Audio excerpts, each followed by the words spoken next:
do conflito. O poder da palavra de Deus na hora do conflito. Isso é forte, hein? O que a palavra de Deus diz, o que a palavra de Deus faz na hora do conflito?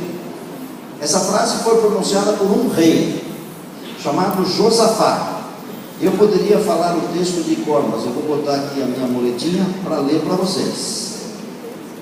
No outro dia, ao romper da hora, eles se levantaram e partiram em direção ao deserto de Tecor.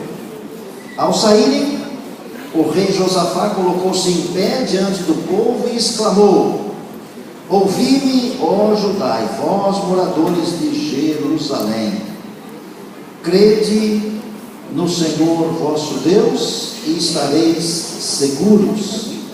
Crede nos seus profetas e prosperareis. Duas coisas: crer em Deus e crer na palavra de Deus, porque os profetas representam a palavra de Deus.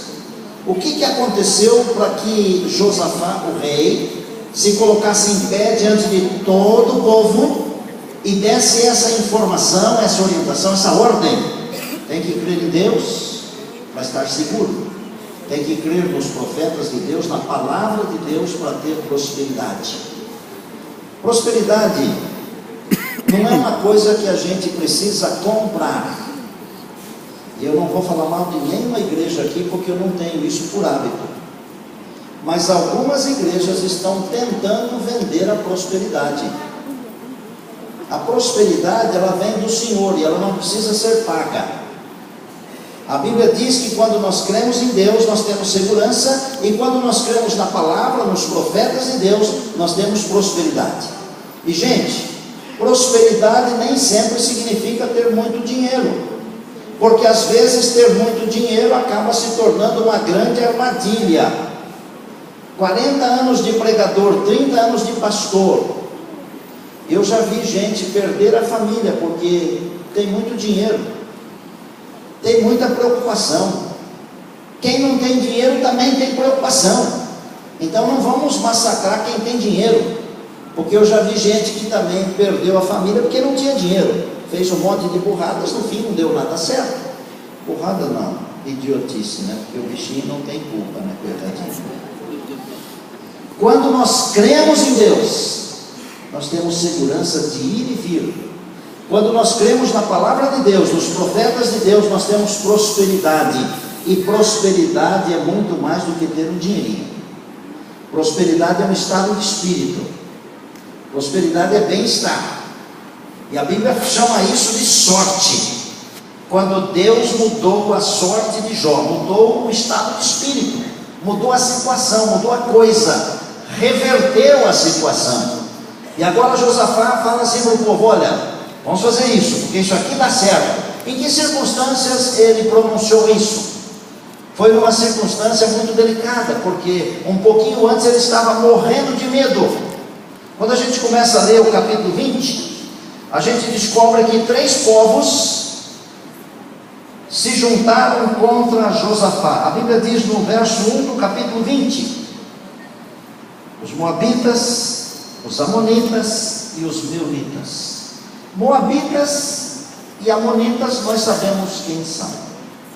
São os descendentes daquelas 2 meninas, daquele pai que acabou se deitando com as filhas. Vocês lembram da história? Os meunitas eram povos que viviam do outro lado do Mar Morto. Aí se juntaram amonitas, moabitas e meunitas e fizeram um grande exército. E a Bíblia diz que Josafá teve medo. Está aqui na palavra de Deus. Verso 3: então Josafá sentiu, a minha Bíblia diz, grande medo. Não é pouco não. Não é aquele medinho que dá só um arrepio e passa, não. É um medão. Se a gente pode usar a expressão assim, grande medo. Você já ficou com medo? Eu tenho medo. Eu falei ontem aqui que eu tenho medo de altura, não falei? Eu tenho medo de outras coisas. Eu tenho medo de muita coisa. E eu não tenho vergonha de ter medo. Agora, o meu maior medo mesmo não é de altura. O meu maior medo mesmo é do pecado. E quando eu percebo pelo Espírito de Deus que me conduz, que tem uma armadilha, eu vou pela outra rua. Eu tenho medo. Quando eu percebo que eu estou num lugar alto, eu não encosto na beirada, porque eu tenho medo.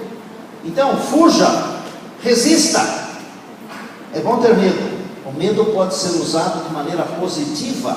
Ele teve medo, o que ele fez? O texto bíblico diz que ele convocou todos os moradores de Jerusalém, todos os moradores de Judá, convocou todo o povo para uma reunião de oração. Convocou todo o povo para jejuar. Que tal? Uma nação inteira orando, jejuando. Gente, nós somos quase 3.000 pessoas nessa igreja aqui. Pensa no poder de um dia de jejum e oração dessa igreja aqui. Vocês já imaginaram? Balança Belém. Balança Belém é o nome de uma música, mas eu não falei pensando na música. Belém balança. Fica melhor. O poder da oração, do jejum. Aí, enquanto eles estavam adorando ao Senhor, que quando a gente tem medo, está preocupado com alguma coisa, o melhor não é tomar um remédio para morrer. O melhor não é agredir uma pessoa, não é? O melhor é buscar Deus. Está com medo de alguma coisa? Está preocupado? Busca Deus. Buscai ao Senhor enquanto se pode achar. Invocai-me enquanto Ele está perto. E buscar-me-eis e me achareis quando me buscardes de todo o coração. Tem que buscar o Senhor. Ele buscou o Senhor. E Deus se manifestou. Primeiro ele fez uma oração diante da congregação. A partir do verso 6, do verso 7, está a oração de Josafá. Senhor, o Senhor vai deixar esse povo bater em nós? O Senhor vai deixar esse povo nos destruir? O Senhor não é o Deus do céu que prometeu isso? Enquanto eles estavam reunidos em jejum e oração, Deus apareceu. Olha, se você tomar tempo em jejum e oração, Deus vai aparecer. Glória a Deus por isso. Amém. Diga amém, povo de Deus. Amém. Deus apareceu. Deus não falou com o rei, porque nem sempre Deus fala com o grandão.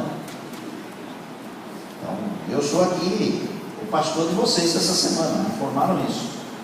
Às vezes Deus prefere falar com vocês, ao invés de falar comigo. Também Deus não falou com o sacerdote. Do meio do povo, ali do meio do povo, do meio do povo, do meio do povo, do meio do povo. Não enroscou a fita, não, eu estou repetindo mesmo. Do meio do povo ele escolheu um moço. A Bíblia diz que esse moço tinha por nome Jaaziel. E Deus, por meio desse moço que estava no meio da congregação, ele falou com todo o povo. E o que é que Deus falou? Deus falou: avisa o rei que não é preciso ter medo. Você está com medo, Deus está me mandando dizer que não é preciso ter medo. Não tenha medo. Outra coisa, vocês não precisam nem lutar. Está escrito aqui na Bíblia. Vocês não terão que lutar, porque essa luta não é de vocês. Essa batalha é do Senhor. É do Senhor. A luta não é nossa. Hoje de manhã, no final do sermão, lá no hospital. O hospital fica para onde? É para lá? É para cá? Para que lado é? Então estou certo, é para cá mesmo? Mais ou menos, né? Cá. Eu citei 2 versos. Eu citei Filipenses 1,6, que diz que aquele que começou a boa obra em vós vai completá-la até o dia de Cristo Jesus. E eu citei Filipenses 2,13, que diz que a obra não é nossa, é do Senhor, é Ele quem faz, é Ele quem opera o querer e o efetuar segundo a sua boa vontade.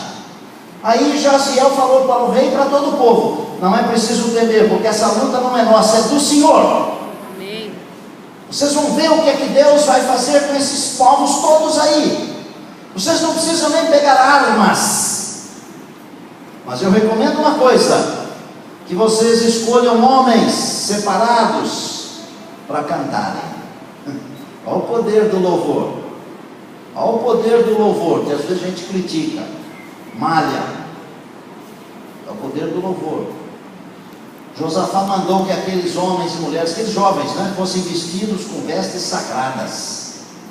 e eles foram na frente cantando. Veja se isso é maneira de fazer guerra, é a maneira de Deus.